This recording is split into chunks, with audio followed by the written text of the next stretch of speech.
Bienvenidos a esta nueva emisión de Sin Filtros. Hoy vamos a hablar sobre Argentina y sobre el proceso electoral que se avecina y que ya pues tiene varias caras, varios candidatos. Para ello hemos invitado a un amigo de esta casa, Enzo Di Fabio, que nos va a analizar el panorama electoral de Argentina. Antes de darle la bienvenida, quiero saludar a toda la gente que nos acompaña desde nuestra audiencia de Distrito TV. Bienvenidos todos, al igual que todos aquellos que se juntan en nuestras diversas plataformas. Muchísimas gracias a nuestros amigos, a los moderadores, a las llaves azules del canal de YouTube, así como también a los miembros de Rumble y de nuestra cuenta de patreon.com/Venezuela Política, Realidades Sin Filtros. Bienvenido, Enzo. Él es analista político. Muchísimas gracias por estar con nosotros, Enzo. Hola, May. Un placer poder estar contigo y un saludo para toda tu audiencia. Enzo, ¿qué es lo que podemos entender a esta hora de lo que está ocurriendo en el panorama electoral argentino? Las PASO y las posibles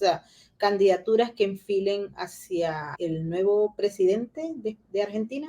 Mira, estamos a 9 días de las elecciones PASO, las primarias abiertas, simultáneas y obligatorias, que para hacer un análisis político hay que segmentarlo, porque Argentina va a tener las primarias ahora que son obligatorias, como indica el nombre, en el 13, pero luego vienen las generales, pero lo que suceda ahora en las primarias va a ser determinante y va a posicionar lo que ocurra en octubre e incluso proyectarlo hacia el balotaje. Lo que hay que decir ahora puntualmente tiene que ver con ciertas incertidumbres y algunas certezas que tenemos. En cuanto a las certezas, lo más probable es, casi sin ninguna duda, que la fuerza política más votada sea Juntos por el Cambio, es decir, la principal fuerza de la oposición. Ahí lo que resta saber, y ahí vamos a las incertidumbres, es, bueno, ¿quién ganará la interna? Si Patricia Bullrich o Horacio Rodríguez Larreta. Pareciera ser que, por lo menos en los sondeos y en las encuestas más serias, en todas da como ganadora Patricia Bullrich, pero por un escaso margen, con lo cual el final está abierto. Entonces, hasta acá tenemos algunos puntos importantes. La fuerza más política que probablemente sea Juntos por el Cambio, con una definición abierta, pero con hasta ahora una ventaja de Patricia Bullrich sobre Rodríguez Larreta. Y después vienen otras incertidumbres, por ejemplo, ¿qué va a pasar con el oficialismo? Que se ha rebautizado, ha cambiado el nombre, ha pasado de ser el Frente de Todos a Unión por la Patria, con un candidato como Sergio Massa, que por lejos es el dirigente, a pesar de la mala imagen que traía por todos sus saltimbanqui políticos, es el dirigente más competitivo y que le ha dado vida. Su habilidad y agilidad política lo han mantenido con vida y le permitieron hacerse de la candidatura y le han permitido conectar a Sergio Massa con buena parte del electorado peronista y por otro lado con el Círculo Rojo. Es más, si tuviéramos que decirte o definir quiénes son los candidatos elegidos por el Círculo Rojo, por el establishment, son Sergio Massa y Horacio Rodríguez Larreta, es decir, los que pueden garantizar cierto statu quo a nivel económico y político. Ahora, ¿en dónde está la incertidumbre? Es saber, Massa va a una interna con un candidato, Juan Grabois, el candidato que pone el kirchnerismo en estas elecciones para contener el voto más de izquierda, que suele votar al Frente de Todos, a Unión por la Patria, y entonces acá lo que resta ver es cuántos puntos puede sacar Grabois, porque se los estaría potencialmente sacando Massa. ¿Por qué es importante este dato? Porque una cosa es si Sergio Massa es el candidato individualmente más votado en las primarias, le va a dar mucha fuerza para posicionarse para las elecciones generales de octubre y así entrar en el balotaje. Y si realmente Grabois saca 7 puntos, 8, podría llegar a complicarlo a Massa, que en algunos sondeos anda entre los 22 y los 28 puntos, podría llegar a complicarlo con todo lo que eso significa, una mala elección, un Massa no siendo el candidato más votado, aunque el Frente de Todos como fuerza política no sea el que más votos logre en estas PASO, sería un pésimo signo con las consecuencias económicas que podrían tener para el día 14 y cómo condicionaría eso al oficialismo de cara a las generales. Y por último, la otra incertidumbre es qué va a pasar con Javier Milei. Y acá la consideración tiene varias aristas, porque por un lado, a Milei nadie duda que va a ser objetivamente una muy buena elección. Eh, Aunque sacase 14, 15 puntos, teniendo en cuenta el punto de partida, que es un espacio político que recién salió a la luz hace 2 años, que todavía no tiene una estructura nacional fuerte, aceitada. Eso es una gran elección, pero ¿cuál es el problema? La expectativa que ha generado Milei eh, pueden jugarla en contra. Entonces, si Milei no supera los 20 puntos, posiblemente eso puede desalentar en parte al electorado de cara a las generales. Ahora, si Milei da el batacazo, que hoy las encuestas no lo registran, pero sabiendo el gran margen de error que tienen las encuestas, pero si da el batacazo y es el candidato más votado o supera o se acerca a los 25 puntos, claramente que su posicionamiento va a ser muy bueno de cara a las generales. Sí hay, y con esto termino, una certeza, y es, mientras mejor le vaya a Milei, eso impacta negativamente en el candidato oficialista, en Massa, y viceversa. Mientras mejor le vaya a Massa, más le va a ir a Milei. Paradoja porque uno dice, bueno, son dos fuerzas y espacios políticos completamente distintos. Sí, pero el voto económico puede hacer que el desaliente a uno y termine apoyando al otro. En ese caso, y teniendo en cuenta las propuestas de gobierno de un lado y otro, Enzo, que son muchas veces las consideran realmente diferentes, terminan pareciéndose. ¿Qué es lo que quieren los argentinos? ¿Están de acuerdo con continuar las políticas de carácter socialista de subsidio por parte del Estado o quieren aventurarse a una economía de mercado? ¿Qué es lo que tú puedes percibir de los gustos de los argentinos que sabemos que están sufriendo una inflación galopante, no muchos los mercados de trabajo y bueno, una especie de frustración continua por parte de los gobernantes que ha tenido, ¿no? No, absolutamente, May. Acá lo primero que hay que tener en cuenta, bueno, vos lo dijiste, Argentina arrastra una inflación interanual del 130% aproximadamente. Eh, y claramente si uno ve el posicionamiento de los dirigentes, de los principales candidatos presidenciales o de los que más posibilidades tienen de llegar a la primera magistratura, se da cuenta que en el electorado argentino hay un corrimiento, si se quiere, hacia la derecha. Concepto muy relativo, pero lo que, en definitiva, cuando decimos que hay un corrimiento hacia la derecha, ¿qué estamos diciendo? Que buena parte de la población está buscando certezas. ¿Qué certezas? Orden, seguridad, orden frente a la protesta pública, frente a seguridad contra el crimen, contra el delito, eh, orden en las cuentas y en la economía, y un panorama claro para justamente lo que vos decías, para terminar con la fiesta del Estado presente. Ese eslogan que se encarnó en la forma mentis de los políticos argentinos, que es el Estado presente y un Estado absolutamente metido en todo, con un gasto público descomunal, que es la causa principal de la inflación en Argentina, es lo que hace que mucha gente esté buscando dirigentes con un perfil más de derecha. Prueba de eso es la emergencia de Milei como dirigente nacional, después de hacer una elección muy buena a nivel distrital en la ciudad de Buenos Aires, con su discurso se convirtió en un dirigente nacional, porque es la expresión, por un lado, de la bronca de buena parte del electorado hacia la clase política que ha llevado la decadencia en los últimos 40 años a la Argentina. Por otro lado, justamente porque expresa el sentido común sobre determinadas cuestiones, sobre el gasto público, sobre las decisiones macroeconómicas, sobre la imposición de la ideología de género, sobre la educación y en la cultura por parte del Estado.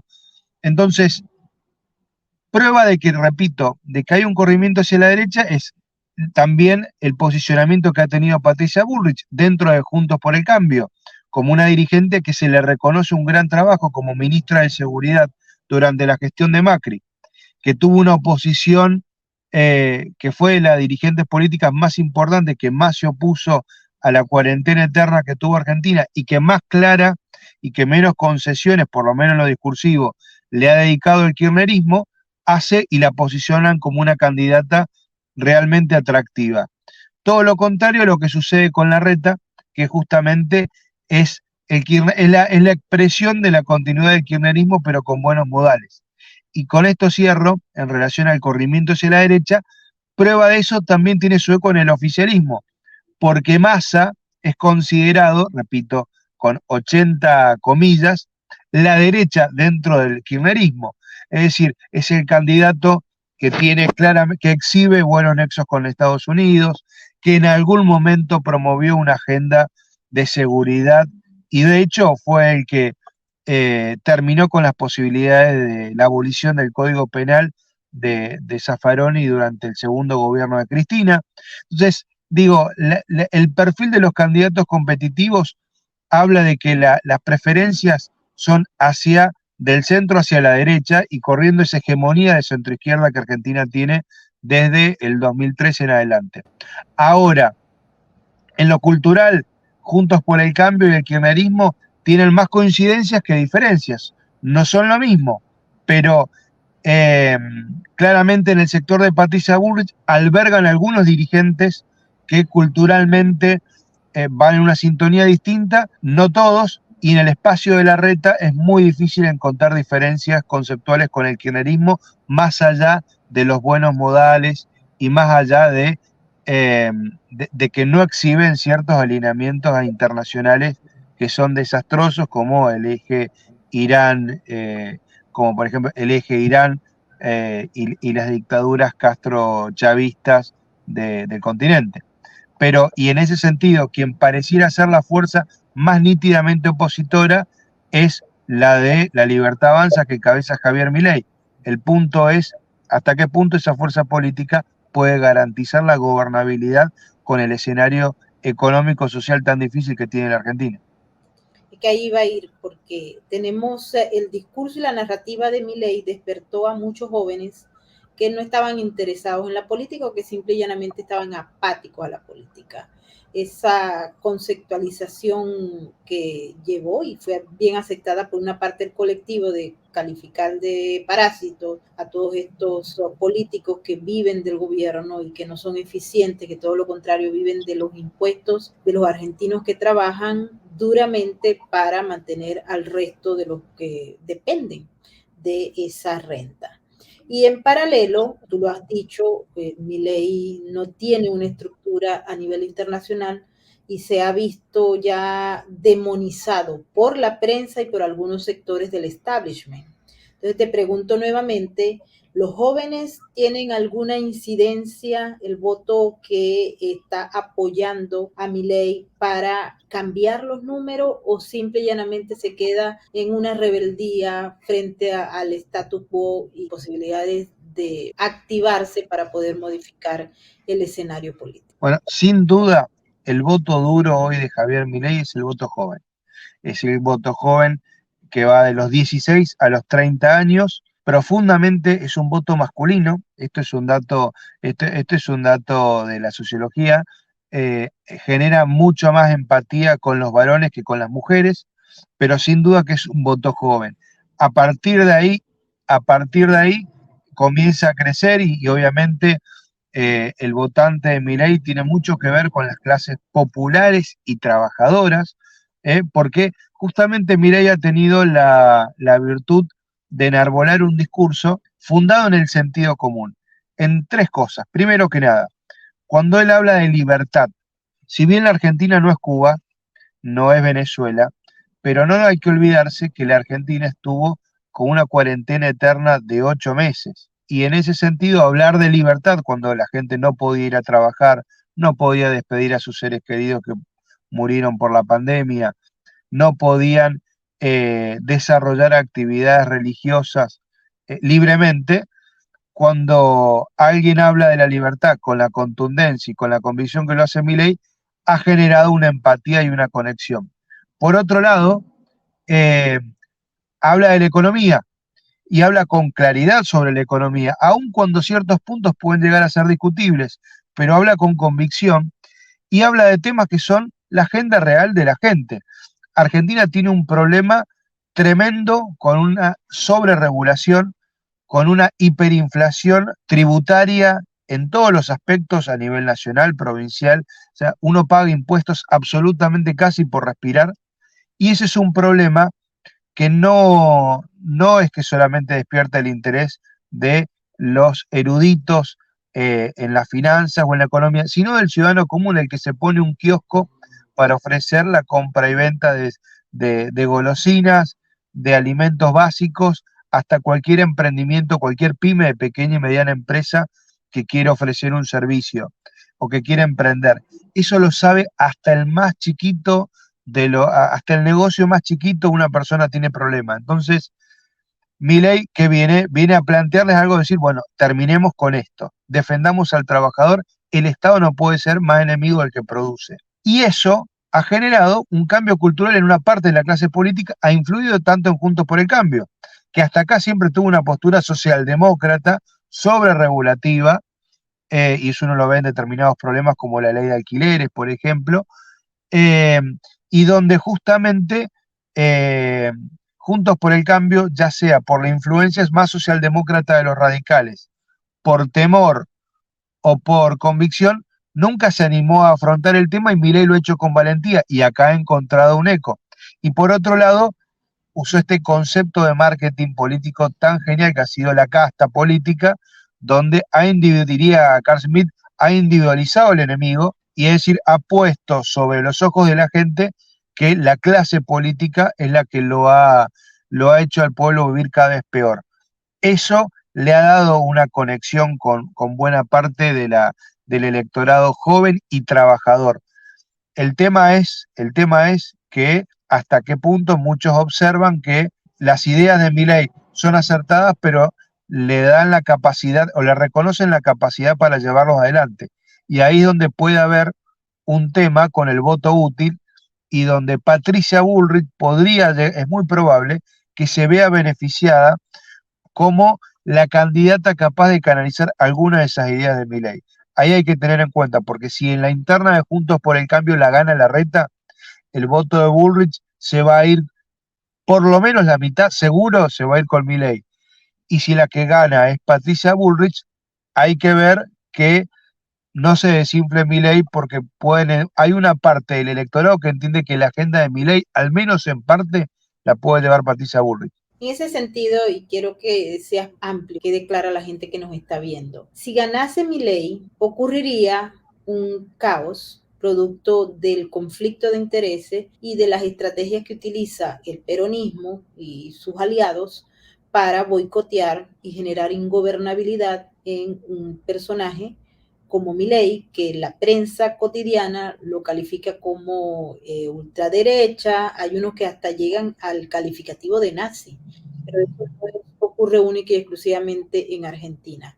Cada vez que hay un outsider con estas características es demonizado de manera inmediata por los medios que están controlados por el establishment. Y en ese caso, cuando estábamos en Argentina, observamos muchas posiciones en relación a que, bueno, si gana Milei, la gente se va a sentir como que satisfecha, pero al día siguiente van a tener todas estas manifestaciones de sindicatos, de montoneros, de etcétera, etcétera, buscando generar conflicto. Y por supuesto que eso no se quiere. Pero si nos vamos al plano, si se quiere, paralelo, ¿hasta qué punto Bullrich o cualquiera de los candidatos alternos al peronismo pueda mantener una gobernabilidad tomando en cuenta que algunas de sus posiciones, Enzo, tienen que ver y que se alinean con ese discurso Milei, que va más hacia el conservar la soberanía de Argentina, países adversos como la influencia de China, de Rusia, de Irán, Venezuela, Cuba, etcétera, todos sus aliados, y la reposicionamiento de relaciones con Estados Unidos, si es que es posible. A estas alturas el partido no sabe si puede haber un reposicionamiento como ocurría en otras décadas anteriores, tomando en cuenta la hegemonía que ha tomado China en la región.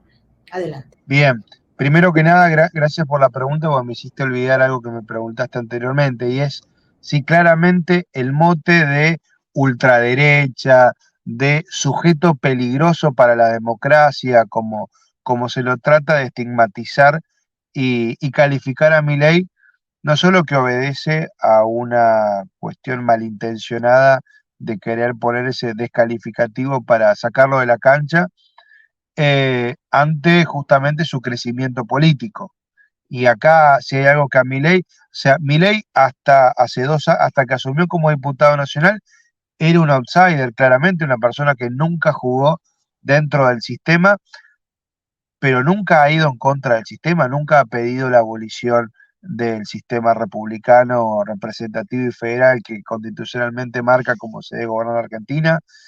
Se presentó con una fuerza política, y con muchos defectos, pero ha intentado armar un espacio político a nivel nacional y en otras jurisdicciones. Entonces, hay una calificación injusta de antidemocrático de Milei. Por otro lado, cuando empiezan a inflar el fantasma de la ultraderecha, claramente volvemos a uno de los, al ABC del manual básico de la izquierda. Cualquier sujeto que sea osado en cuestionar la imposición de la ideología de género, que tenga una posición clara sobre el aborto, en contra, ¿no?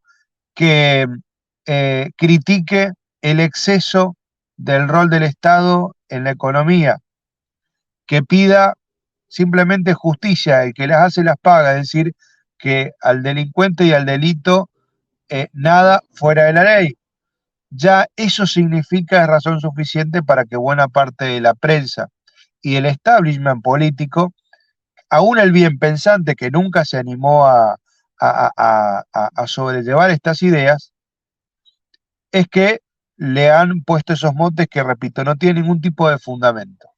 Ahora, en cuanto a un posible gobierno de Milei y la gobernabilidad, yo creo que en un gobierno de Milei, como en un gobierno de Patricia Bullrich o de Larreta, tendrían los mismos, habría la misma amenaza de crisis o estallido social, porque claramente que el kirchnerismo, que ciertas fuerzas del peronismo, que la izquierda dura, el troquismo, van a estar agitando el panorama, ya habiendo una situación económica muy grave y que se ha visto contenida justamente porque buena parte de esas fuerzas hoy están en el gobierno, que les dan contención a nivel político y a nivel presupuestario, sobre todo a través de los distintos planes sociales. Eh, entonces, en un gobierno de estos tres personajes o de la oposición que pueden ser presidente, habría intentos de desestabilización. Creo que con Larreta tiene un puente distinto con el peronismo, con lo cual ahí podría llegar a haber otro manejo de la situación, pero claramente sería muy violento contra Patricia Bullrich o contra Milei. La diferencia es que Patricia Bullrich, si llegase a ganar, tiene un bloque, va a contar con un bloque legislativo importante en el Congreso y Milei no. Ahí está la diferencia, en que Milei no va a contar con los números en el Congreso y hay que ver si tiene la musculatura política, porque claramente la izquierda va a irle con todo. Es más, lo mejor que le podría pasar al kirchnerismo es que Milei pueda ganar porque lo individualizan como el dirigente débil a desestabilizar y a garantizarse un retorno al poder. Entonces, en ese sentido, sí, no cabe en duda de que la izquierda y de que también la izquierda que secuestró el peronismo a través del kirchnerismo van a estar desde a partir del 10 de diciembre expectantes para desestabilizar a un gobierno de Javier Milei, pero también uno de Patricia Bullrich. Quizás con Larreta puede ser distinto, pero no cabe la menor duda. El tema es, Milei tiene que demostrar, que hasta ahora no lo ha hecho, y esto hay que decirlo, tiene que demostrar que tiene la musculatura política para enfrentar al demonio que va a tener que enfrentar a partir de diciembre. Sí, la capacidad de generar consenso, puentes con otros sectores políticos que están contra el peronismo. Te olvidaste de los aliados o internacionales o suprarregionales del kirchnerismo. Estamos hablando de Bueno, China, Rusia, de Irán, y no te vas a ir sin contarme tu opinión sobre eso, Enzo. Y sobre Venezuela, el presidente actual de Argentina, Alberto Fernández, se ha paseado por China, por Rusia, por Irán, en Brasil, que fue a pedir dádivas a Lula da Silva, pero también a dar apoyo a su aliado venezolano, que en estos momentos está viviendo su relanzamiento, blanqueamiento de la imagen y la atracción de otros conglomerados de países, como por ejemplo los BRICS. Los BRICS, Brasil, Rusia, India, China y Sudáfrica, se amplían, se reúnen para ampliar el conglomerado de Estados miembros, y ahí aparece ahora Venezuela como candidata a través de esa Comisión de Energía. Esto, por supuesto, ha generado polémica. Alberto Fernández, en una oportunidad lo escuchamos con el asunto de los BRICS. No sabemos si se va a tomar en cuenta ahora una candidatura o no, motivado a que hay cambio de gobierno o posible cambio de gobierno. No se sabe si esto va a ser política de Estado, mantenerse en los BRICS, salir de los BRICS o entrar a los BRICS. Pero quería que me hablara sobre estos socios extra regionales, porque son muy importantes para verificar hasta qué punto un escenario de un candidato opositor pueda mantenerse en el rango de lo que es la aceptación internacional en esta agenda de actores que no son hostiles al kirchnerismo, pero que son hostiles a los Estados Unidos y a Occidente. bueno, ahí hay que hacer algunas, hay que puntualizar algunas cosas. Primero, Alberto Fernández, el kirchnerismo en general, pero Alberto Fernández en particular, es uno de los actores más importantes del Foro de Puebla, que es la continuidad del Foro de San Pablo, que justamente la gran estructura regional que crea la izquierda después de la caída del muro de Berlín para la reorganización y la toma del poder en la izquierda, que lo vimos de manera hegemónica con el socialismo del siglo XXI, en el siglo pasado, y lo vemos recuperar poder y crecer en estos años. Eh, en ese sentido, claramente, a pesar de la pésima gestión a nivel en Argentina de Alberto Fernández y de la mala consideración, ha sido muy activo a nivel internacional para promover toda la agenda del foro del Grupo de Puebla. En ese sentido, por ser parte de esa estructura, pese a sus posiciones del pasado, han procurado no molestar a los lazos políticos que tiene el kirchnerismo, que son Irán, son Rusia, que es China, que es Cuba. En ese sentido, ¿qué hay que decir? Que, que los próximos candidatos vamos a encontrar diferencias, porque no en el caso de China, que es el principal socio comercial de la Argentina, acá el único que se ha expresado con dureza en relación a las relaciones diplomáticas y comerciales con China es Javier Milei.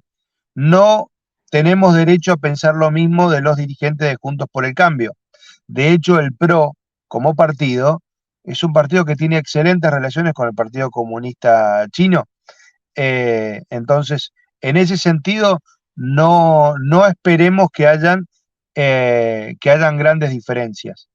La relación que está teniendo a raíz de la negociación con el Fondo Monetario Internacional, Sergio Massa, que ha sido, siempre se lo ha reconocido como un hombre de la Embajada de Estados Unidos, o por lo menos con muy buenas terminales, y cómo ha tenido que respaldarse en China para fortalecer su posición de negociación ante el FMI, lo han puesto también en una buena circunstancia con China, pese a que él ha frenado varios proyectos desde que volvió al gabinete, desde que salió de la Cámara de Diputados para ir al gabinete, ha frenado algunos proyectos que tienen que ver con China, pero igual las relaciones van a ser buenas.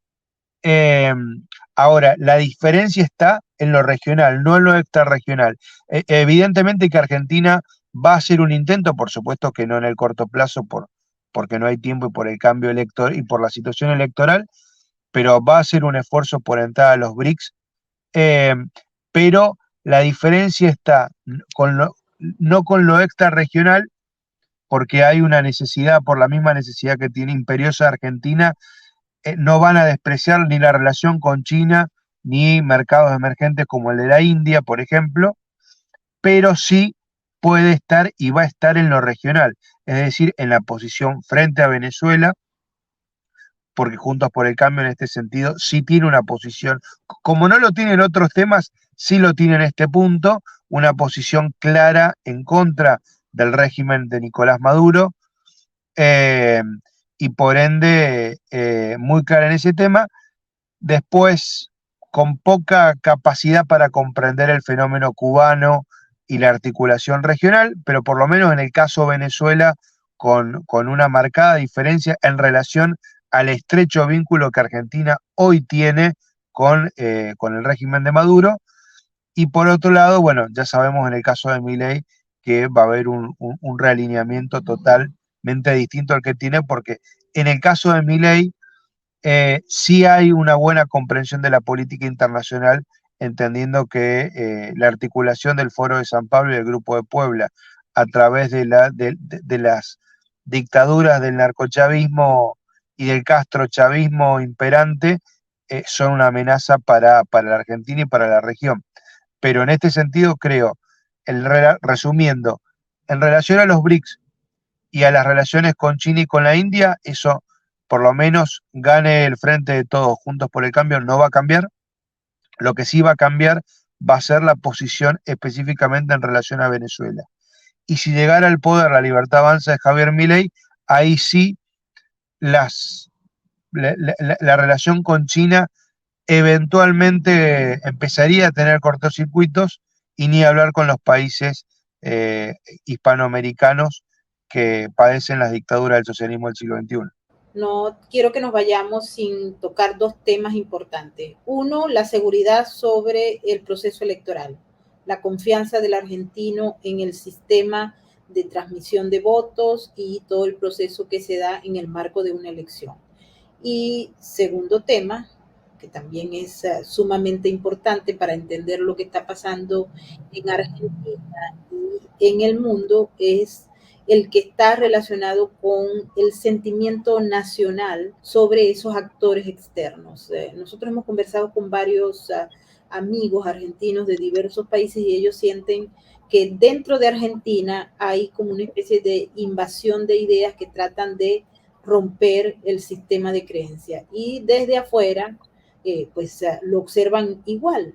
Quisiera que sellaras esto porque para muchos de nuestros amigos argentinos que están viendo este programa quieren seguir creyendo en el sistema y en las instituciones, pero debido a toda la historial que hay de impunidad, en el caso de corrupción, etcétera, y particularmente en el caso de las pagos a las campañas electorales por agentes externos, recordemos las maletas de Antonini y muchos otros eventos que han generado desconfianza en el sistema. Adelante. Bueno, en relación, a ver, lo primero que hay que decir es que Argentina es un país que no tiene Estado de Derecho. Es decir, es un país donde las autoridades legítimamente elegidas lo hacen muchas veces al margen de la ley y la Constitución, con la diferencia es con una enorme tolerancia o una total tolerancia de parte de la población, de la sociedad civil, ¿ok? Entonces, primero hay que decir eso, las instituciones políticas se manejan al margen en general de la Constitución y de lo que marcan las leyes positivas. Ahora, a nivel electoral hay que hacer una distinción, y si bien de ninguna manera pretendo dar la impresión de que el sistema electoral argentino es perfecto, funciona de 10 y es el mejor, pero no hay, la verdad es que la gente no tiene un nivel de sospecha sobre la transparencia de los procesos electorales en Argentina. Lo que al estar el sistema de fiscales y de fiscalización cruzada de las distintas fuerzas políticas para asegurarse las boletas y los votos, hace que el sistema no sea lo suficientemente reprochado. No estoy diciendo que no hay circunstancias de fraude, las hay, porque quienes no cuentan sobre todo con la estructura, es decir, con el financiamiento y las personas para poder fiscalizar una elección, que en Argentina una elección nacional se requiere unos 100.000 fiscales más o menos, con todo lo que eso significa de lo logístico, siempre van a tener las de perder, siempre van a perder votos en el conteo y después en lo que se vuelca al sistema. Pero acá hay una realidad, no hay que ser tremendista y decir, en Argentina no hay transparencia electoral. No es el mejor sistema, pero la verdad que no está cuestionada la transparencia electoral, como por ahí sí puede llegar a pasar en alguna provincia, por ejemplo, en el 2015 en Tucumán, cuando se quemaron urnas, por ejemplo, pero eso no existe. Aunque evidentemente la igualdad de posibilidades a nivel electoral no son reales, justamente porque quien tiene solamente la capacidad económica y humana para movilizar y estructurar un sistema de fiscalización puede hacerlo sin problema. Eso en cuanto a lo electoral. En cuanto al sentimiento de soberanía, de unidad, claramente Argentina padece una revolución cultural muy fuerte, principalmente a partir del gobierno socialdemócrata e hiperinflacionario de Raúl Alfonsín en la década del 80, que se acentuó con el kirchnerismo, eh, que convive con un sentimiento nacional, que es el sentimiento por Malvinas, que los errores del gobierno militar y después por el desprecio hacia las Fuerzas Armadas, el gobierno de Alfonsín promovió la desmalvinización, el sentimiento de complejo de culpa y de inferioridad frente a la recuperación de las Islas Malvinas en el 82 por parte de Argentina. Eso el kirchnerismo lo ha revitalizado en un sentido contrario, ha recuperado la memoria, pero lo ha recuperado muy superficialmente y a costa de costa de otras cosas. Pero ¿qué es lo que quiero decir? Con que el sentimiento argentino, gracias al recuerdo de la causa de Malvinas, eh, hace que haya todavía alguna causa o sentimiento de unidad nacional, pero sin embargo la revolución cultural que ha torpedeado el bastión de Argentina, que es la familia, que es no solamente los vínculos familiares, sino las estructuras claves como la iglesia, como la iglesia católica que atraviesa una tremenda crisis cultural también y de su dirigencia. Eso uno lo ve a nivel universal desde el Papa Francisco a la postura tan endeble de los principales obispos de la conferencia episcopal, hace que hay ideas que tienen que ver con la izquierda, que tienen que ver con la nueva izquierda en cuanto a los nuevos conceptos o la distorsión del concepto de familia, en relación eh, en función de la promoción de determinados lobbies como derechos humanos básicos y en relación a un rol del Estado por sobre un Estado patrocinador de la pobreza o del pobrismo. Bueno, eso hace que la Argentina lamentablemente está en una situación de disgregación cultural muy fuerte y ante la cual el único que pareciera reaccionar con eso pareciera ser Javier Milei. Hemos consumido todo el tiempo que teníamos para esta emisión, pero voy a comprometer a Enzo porque quiero hablar sobre el financiamiento de las campañas electorales en la próxima emisión. Es muy importante este tema. Vemos lo que está ocurriendo en Colombia con el presidente Gustavo Petro, su hijo, que en estos momentos está siendo enjuiciado, fue acusado por los fiscales por haber recibido dinero del crimen organizado, no solamente para pagar la campaña de Gustavo Petro, sino también para comprarse propiedades. Y hemos visto toda esa audiencia que duró hasta muy tarde, en la que se presentaron videos y audios y pruebas y documentos en los que el fiscal pues ha señalado que existe un financiamiento del crimen organizado transnacional a la campaña del presidente de Colombia. Eso lo hemos visto en otros países. Aquí, de hecho, en la ciudad de Nueva York, hay una serie de casos que tienen que ver con Honduras y América Latina del financiamiento de las campañas electorales. Por eso este tema es muy importante para entender la sanidad de las instituciones. Así que, Enzo, te comprometo para una próxima emisión. Cómo no, acá voy a recordar, aunque parezca un oxímoron, a Néstor Kirchner, que decía, la izquierda da fueros. Cuando la transparencia electoral aparece con una lupa microscópica cuando los gobiernos son de derecha o de centro derecha. Cuando la izquierda llega al poder, cuesta horrores encontrarlo. Pero han sido tan pornográficos que en ese sentido, bueno, como sucede en el caso de Petro, son imposibles de evitar. Con mucho gusto podemos charlarlo en otra oportunidad, May. Mil gracias, Enzo. Feliz fin de semana. No, un saludo para vos, felicitaciones por el programa y por las investigaciones tan interesantes que hacen, y estaremos charlando en otra oportunidad. Que anden muy bien. Quiero saludar a toda la gente que nos ha acompañado en esta emisión del día de hoy, que la hemos dedicado a conocer un poco más a Argentina, el proceso electoral que se avecina en el mes de octubre y que tiene como previo las elecciones llamadas PASO. Así que esperamos que hayan disfrutado del contenido y nos despedimos hasta la próxima emisión. No sin antes recordarles que estamos muy agradecidos con todos los amigos, los patrocinantes de nuestra cuenta de patreon.com/venezuelapolítica y del canal de YouTube. Por favor, si ustedes no se han suscrito, háganlo, formen parte del equipo que nos patrocina. Mil gracias a ese grupo maravilloso de moderadores que hacen posible que Sin Filtros llegue a ustedes. Nuestras llaves azules son nuestros tesoros.